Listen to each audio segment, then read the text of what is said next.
Welcome to Around the Peninsula. I'm Army Sergeant Jessica Cook. 65 Korean high schoolers spent a week living like an American on USAG Humphreys. The Good Neighbor English Camp's goal is for Korean youth to familiarize themselves with American language and culture. Army Sergeant Jacob Connor was at the camp's first day of activity with the Korean students and their American host. The Good Neighbor English Camp helps Korean students interact in an English-speaking environment by placing Korean students in military personnel homes. The week-long program is filled with activities throughout the peninsula. The first day of English camp, the Korean students strike it up with their host families in a game of bowling. We're bowling with our students, Korean students that are coming to stay with each other's houses and everything, and we're bowling and just having fun. This was the first time the Korean students interacted with their American families.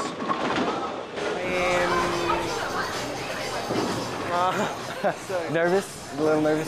Nervous? Happy. Fantastic. And for some Korean students, this was their first game of bowling. I like bowling. It's a fun thing. I get to do it sometimes with my family. I don't get to do it that much. And it's your first time bowling, right? Yeah. It's first time bowling. First time bowling.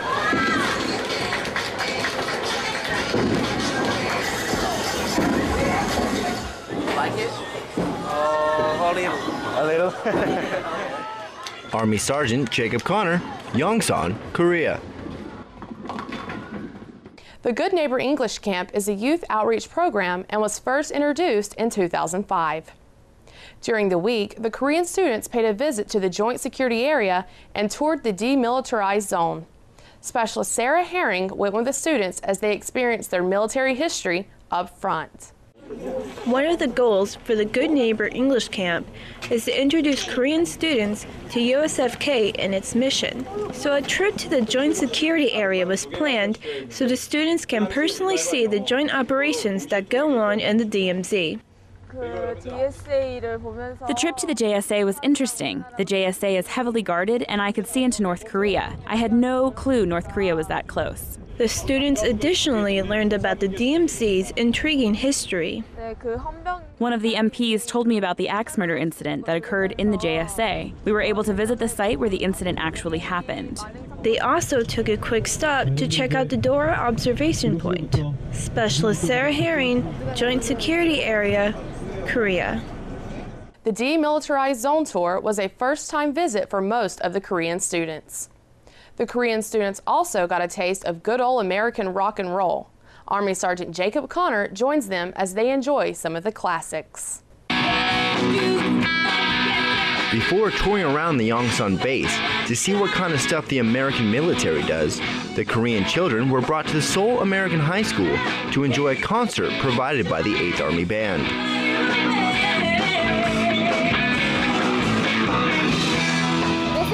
For us because this built our relations between the Koreans and Americans. The band was happy to play for the children. They knew it was a fun way for the kids to learn a little bit more about the American culture and to get out and see new things.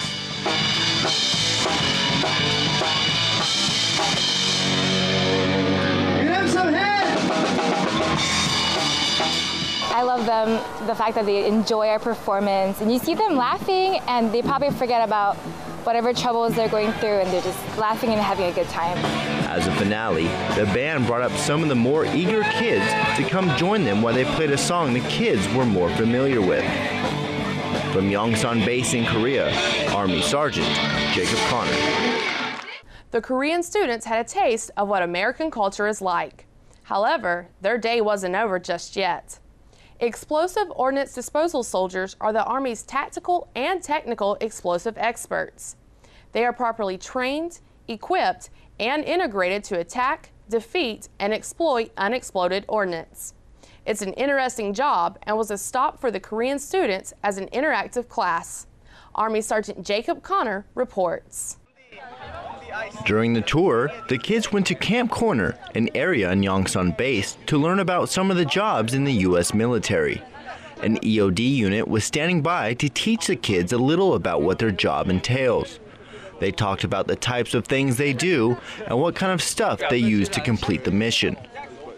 This suit weighs 85 pounds and is able to take a blast from a brick of C4 from just 5 meters away. This is just one of the things the kids learned about while visiting the EOD station. Another thing the kids got to learn about while visiting the EOD was the machines they used to disarm the improvised explosive devices. The soldiers taught the kids the basic controls to operate this equipment. Interesting, yeah, really good. It's very fascinating, yeah. Something we just feel right off interesting and just say wow, wow, wow. After the kids learned a little about the military life from the soldiers, the kids headed to the bus for their next exciting day. From Yongsan-based Korea, Army Sergeant Jacob Connor. Not only did the students learn about the Army's EOD unit, but they also learned about the various tactical vehicles the U.S. military has, as well as had a class on the different U.S. military branches. A day in USAG Humphreys was filled with educational activities for the Korean students. Specialist Sarah Herring traveled with them where they not only learned about the U.S. military, but some of their own military history as well. The Good Neighbor English Camp had a whole day of activities for the students. They first paid a visit to USAG Humphreys, where they not only received a tour of the base, but also went to an airfield where they learned about the various aircraft the U.S. Army use. This is one of the fastest helicopters in the U.S. Army right now. It gets up to about 170 knots. It's mainly used for cargo, for transportation of soldiers. Helicopter have the restroom? Does it have a restroom? No, it does not have a restroom. After the aircraft displays, they left to pay their respects for the rock ship Chonon. On March 26, 2010, the ship Chonon was conducting a routine patrol when it was attacked by a North Korean submarine and was sunk due to this attack. After the tour, they loaded onto the buses and back to their host families. Specialist Sarah Herring, Yonsan, Korea. For some Korean students, this was their first time personally viewing the Chonon. And finally tonight, on the last day of the English camp, the students and the host families attended a graduation picnic for everyone involved in the Good Neighbor English camp.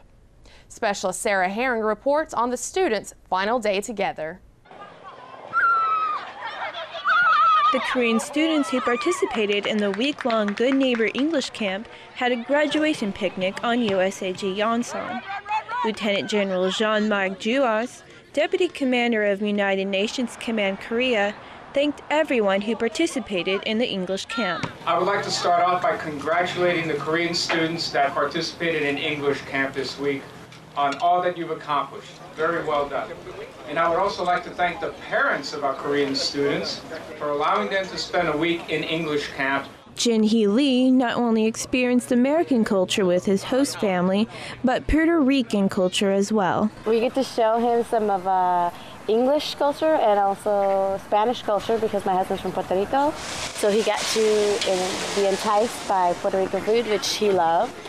The Pena family feels the English camp is a great opportunity for two countries to learn about each other's culture. It's a great opportunity to demonstrate again the ties that we have, the ROC and the U.S. Army, and create that alliance and keep the alliance together.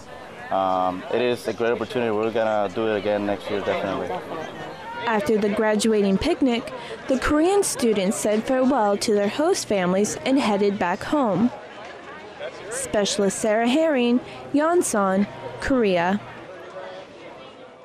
The first English camp had only 32 Korean students, but this year, a total of 65 Korean students participated in this year's Good Neighbor English camp. That was your Around the Peninsula for Thursday, May 24th.